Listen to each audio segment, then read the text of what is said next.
This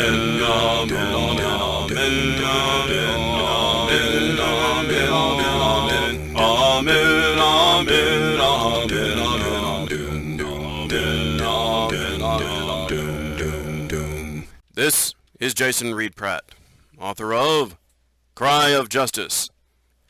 Have you ever wanted to blitz into Poland, crushing all opposition before you? Then you are an awful, terrible person. But if you're doing it as a game, like in chess, then it's only an intellectual sport because no one is really being hurt, and you can appreciate the various skills involved in running such a campaign. Also, in a game of cops and robbers, one or more kids must play the robbers, and do a fair job of it, or else it isn't a game. But then there's always the risk the robbers might win. Relatedly, have you ever wanted to learn how to play Decisive campaigns, the Blitzkrieg from Warsaw to Paris, from Slitherine and or Matrix games? Me too! I'm only almost an absolute newbie at it though, because I have already played a full game of Decisive Campaigns Barbarossa. And totally lost. It wasn't even close. This earlier version of the engine isn't as polished, and the game also plays somewhat differently, so between that and my freakishly awful loss on DC3, I'm hoping I count close enough to being an absolute newbie to never mind. Here in episode 0, I'll be giving a quick overview on how to play the game, but since you may have clicked on this video to learn the obscure and needlessly hidden secrets on how to play this thing by email against another human being, I'll start with that demonstration and then we can all get on with our lives. The campaign itself consists of 3 subsequent scenarios which can also be played separately, multiplayer either way. If you click on Case White, for example, which is only the invasion of Poland, you'll arrive at this screen, eventually, after a possibly long loading wait. Now you can left-click the factions in this list and toggle them between human and AI. Germany has the strategic initiative, so the German player will always go first, so will always be who is setting up a multiplayer game. If the players want a free starting turn to move their pieces around without attacking, click here. You can also choose to add an extra 10 days, which I think is 5 turns, to the game. If you click these buttons, you will open up 3, 6, or 9 slots for dividing the factions into teams, which the game creator can assign to different human or AI control. You and your friends will have to decide and remember here who will be playing which team members, and the game will let you know when it's whoever's turn. Most importantly, you must click this password button. If you don't, you'll be setting up a hot seat game for up to 9 people on the same computer. Clicking this sets up an email game instead. You can also choose which major historical variants will be open for the leaders on each side to choose. There are similar options for starting Case Yellow, the invasion of France, Belgium, and Holland, and for Sea Lion, the invasion of England. And you'll set up an email multiplayer game the same way. A multiplayer campaign game is similar, but different. You cannot play a single-player campaign as the Allies, so the only choice is to set the Allies to human or to AI. The Germans will always be human in a campaign. Instead of toggling the major historical variants, you'll be clicking these buttons to set how many possibilities will be open for players before each mission. Historical gives no variant options to the Allies and only 2 useful ones to the German. Again, you must check the password box or you'll be setting up a hot seat game on the same computer.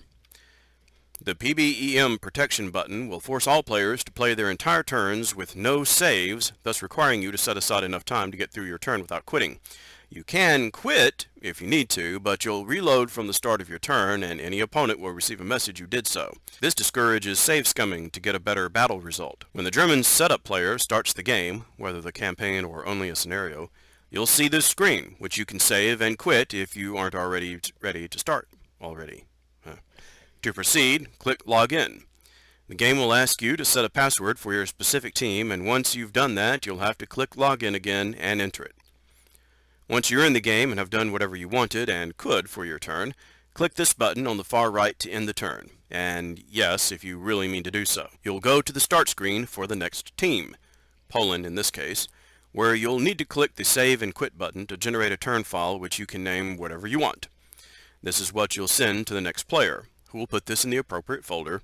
Click on the load scenario or campaign from this screen inside the game, and now the next player sets up a password to log in and plays, and ends his turn and saves and quits with a new file or overwrite the old one, doesn't matter, and emails that to whomever the game says is the next player, and so on. Go forth and start World War II in Europe. And hopefully end it early if you're not playing the Germans. Meanwhile, I'm going to restart the campaign, and since I'll be playing the Germans in my multiplayer game, I'll take the lead in showing quickly what the map is about. The map is about this big, about twice as tall as the full zoom out. It shows all of eastern Poland and the areas from which the Germans, and a Slovakian ally, will be invading.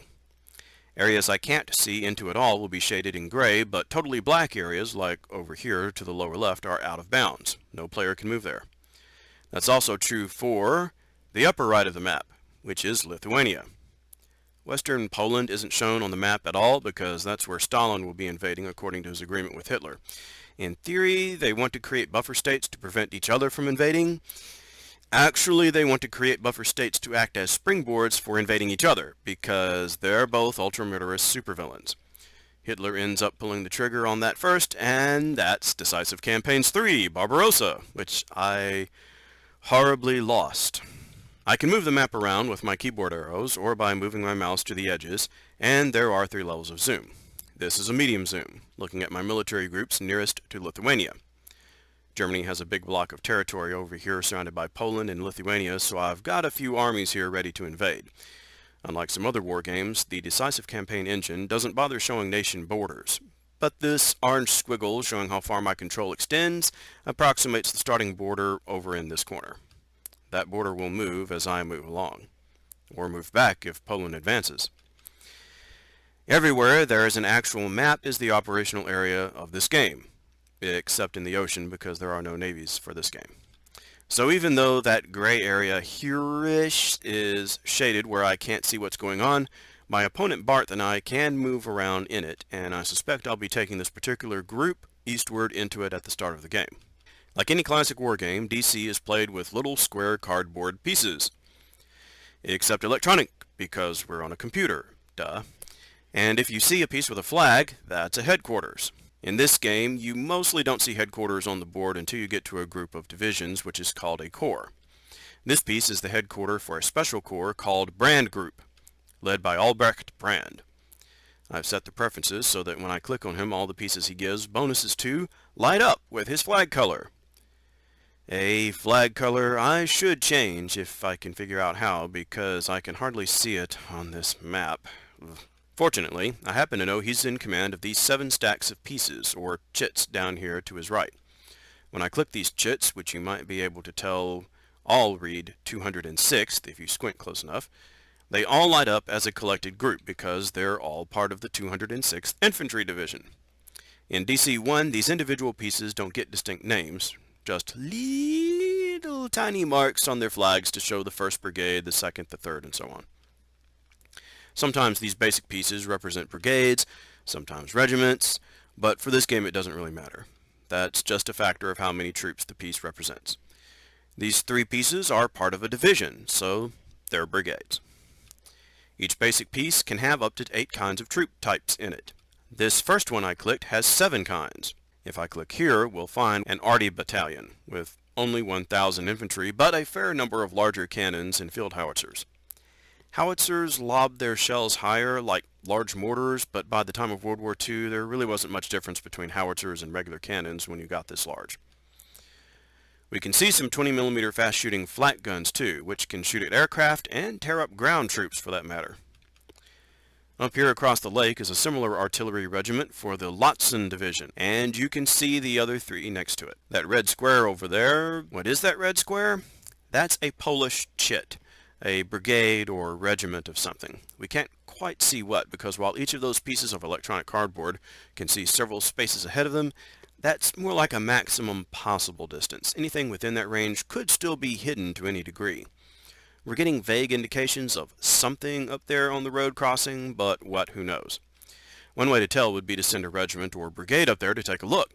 But each of the troop types that might be in a piece will have different skills and capabilities at scouting what's around. The best units for seeing are naturally airplanes, and there's an airfield on the road behind Brand Group with a little square that represents a flight group. Fliegelkorps 4, as I see when I left-click on it. Once I start running the game, I'll probably set up a scout mission for those fighters to see what's around me, and probably send those Junkers to dive bomb something. Now, at bottom, Barth and I will be playing this game by selecting those chits, picking a place for them to move, and selecting targets for them to shoot at. The computer will be taking care of a lot of charts and calculations under the hood, but mainly we'll be trying to keep headquarters, like for Woodrig Corps here, near their divisions, like the dark blue highlighted stacks south of them. And we'll be trying to keep divisions near each other, like these two stacks of the 12th Infantry Division of Woodrig's Corps. And trying to move stack pieces around to get favorable attacks on the other stacks. In Bart's case, he's going to be looking for ways to slow me down by putting infantry in the woods, for example, and tanks behind rivers to blast anything trying to cross. I'm going to be trying to zip my fast units like my one and only cavalry brigade here. The Polish have a ton more cav brigades than I do. Anyway, zip them around behind Polish defenses to hit them from more directions and cut off their supply.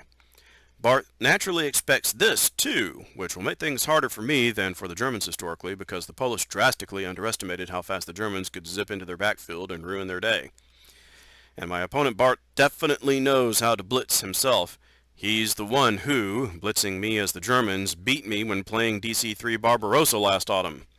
So I'll not only have to be fighting someone who knows what to expect from me, but someone who might use those Polish tanks and tons of cavalry to counter-blitz me. I'm not entirely sure I'm looking forward to this, come to think of it. Especially since, at the end of the day, Barth really only needs to hold Warsaw down there, and one more significant town, until the end of September, to totally beat me. Since this is only episode 0, I haven't really begun my turn. Consequently, neither have I ended my turn. Therefore, it is not Bart's turn yet.